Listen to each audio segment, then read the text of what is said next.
Agora você ouve uma palavra de vida com o pastor Érico Rodolfo Bussinger.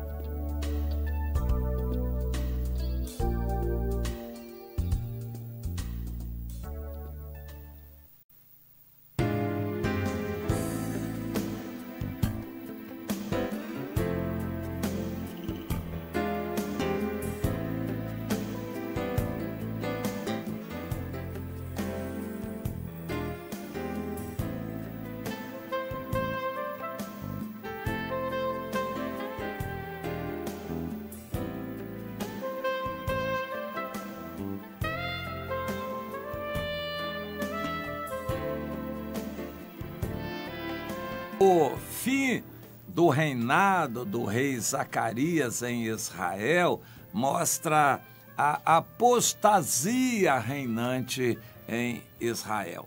Apostasia é afastamento da verdade, do rumo, da direção de Deus. Israel estava tão longe de Deus que não entendia o que era mais certo, menos errado. Eles não tinham mais noção, estavam tão afastados que viviam uma vida totalmente mundana. E vamos ler sobre esse rei Zacarias, no segundo livro de Reis, no capítulo 15, a partir do versículo 8. No 38º ano de Azarias, o rei Uzias de Judá, reinou Zacarias, filho de Jeroboão II, sobre Israel em Samaria por 6 meses apenas. Ele fez o que era mal perante o Senhor, como tinham feito seus pais. Ele não se apartou dos pecados de Jeroboão, filho de Nebate, que fez pecar a Israel. Salum, filho de Jabes, conspirou contra ele, feriu-o diante do povo, matou-o e reinou em seu lugar. Quanto aos mais atos de Zacarias, eis que estão escritos no livro da história dos reis de Israel. E esta foi a palavra que o Senhor falou a Jeú, e se cumpriu. Teus filhos, até a 4ª geração, se assentarão no trono de Israel. E assim sucedeu. O Zacarias reinou pouco, não tinha a mínima ideia do que era reinado que Deus queria para ele. Ele seguiu o exemplo dos outros, só fazendo bobagem. Reinou por 6 meses apenas e outros, com olho grande e ganância, o derrubaram para tomar o lugar dele. O detalhe é que ele era bisneto do Jeú, aquele capitão de tropas que Deus elegeu para desarraigar a casa de Acabe, a Jezabel, os adoradores de Baal. E o Jeú foi um capitão que se tornou rei. Ele teve grandes oportunidades. Inicialmente, como era da índole dele de ser violento e matar, ele gostou da missão. Matou bastante gente da família do Acabe. O Acabe já tinha morrido na guerra.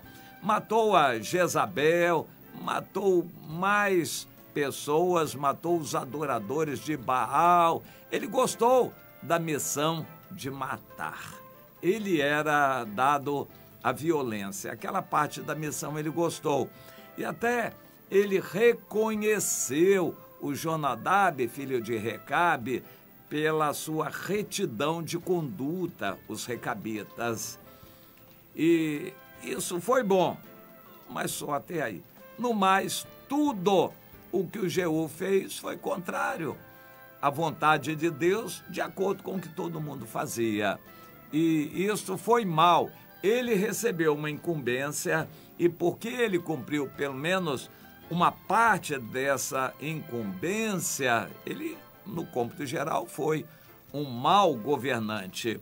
Mas ele cumpriu essa parte da incumbência e recebeu a promessa de Deus de que seus filhos até a 4ª geração se assentariam no seu trono. Isso se cumpriu. O último foi o Zacarias, que não representou nada, e os outros nada representaram também. Por fim, o Zacarias foi assassinado por causa da ganância de outros que queriam reinar no lugar dele.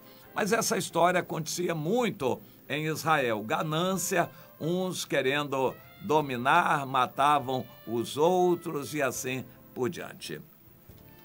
De alguma maneira, isto é um tipo bíblico para a igreja em nossos dias.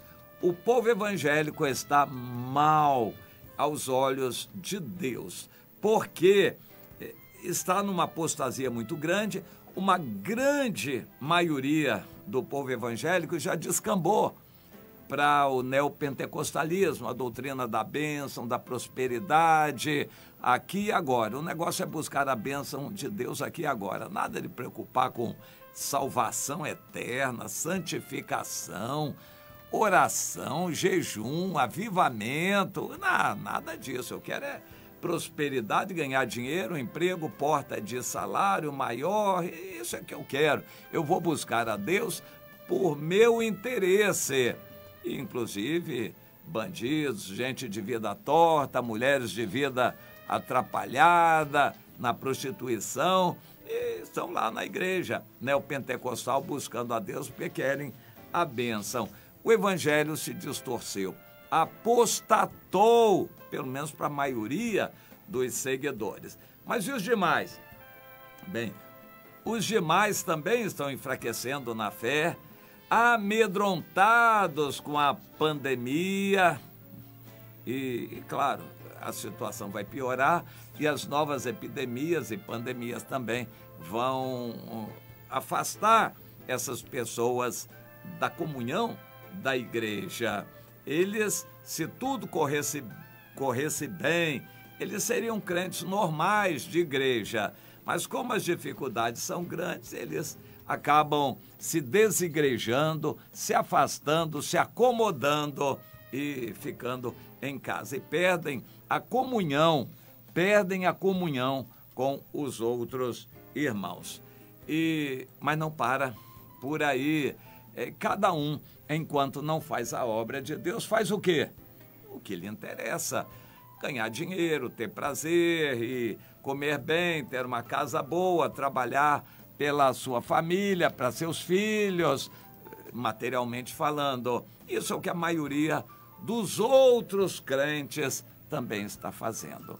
Eles não estão lá na presença de Deus chorando, se humilhando, clamando, pedindo misericórdia a Deus. Não, eles estão também, como o Zacarias e todos os que o antecederam, buscando somente os seus interesses. É muito triste isso, crentes que estão buscando os seus interesses. O reino de Israel, o reino do norte, foi só isto.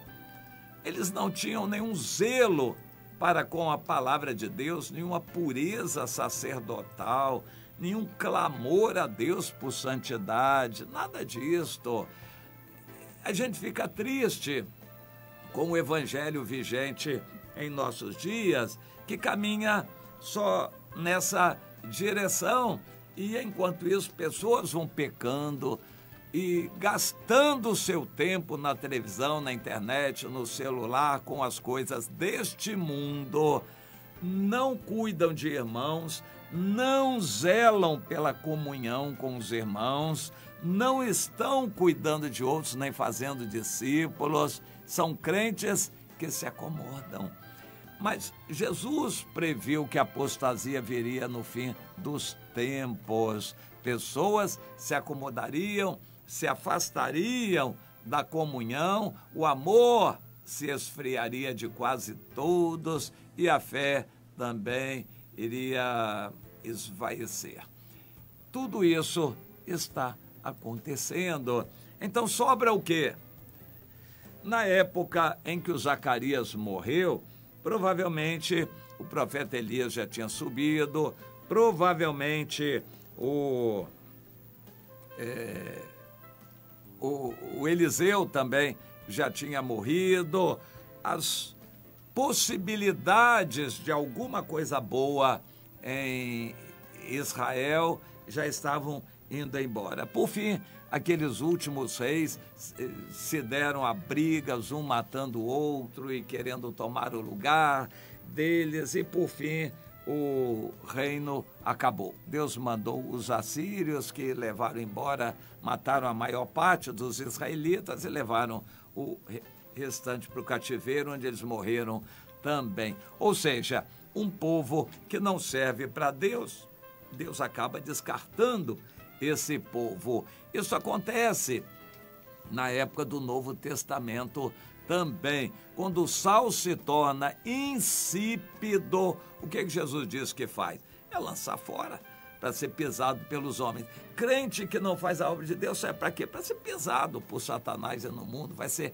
capacho de Satanás no mundo, ou vai ser portador de bandeirinha política aí para aqui, para lá, sem rumo espiritual, não fazendo a obra de Deus. Ele vai se embevecer com as atrações do mundo e vai ser lançado fora para ser pisado pelos homens. É uma palavra muito triste essa.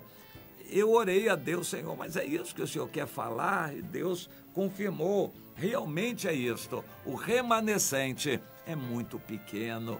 Deus está querendo agrupar o remanescente, renovar e avivar este remanescente. Poucos, é verdade, mas para orarem, chorarem pela nação, pelos seus governantes. Deus levanta um governante, um Jeú, daqui a pouco o Jeú se mete nos caminhos maus, como os outros também, e foi o que aconteceu. E os que estavam ligados ao Jeú acabam também se metendo por esse mesmo caminho. Nós temos visto isso na história recente do Brasil. Deus levantou um presidente para fazer certas coisas e ele não fez aquilo que Deus queria que ele fizesse e está se embrenhando pela política, querendo só fazer política e levando todos os evangélicos com ele para a política também.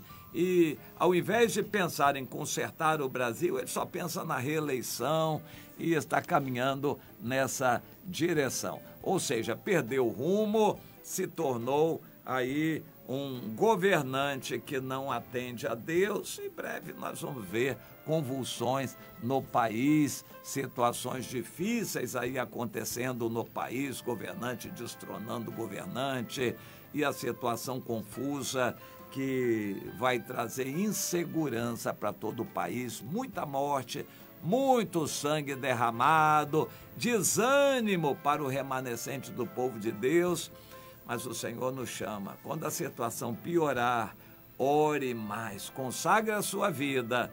Não é que isso vai livrar você de sofrer, não.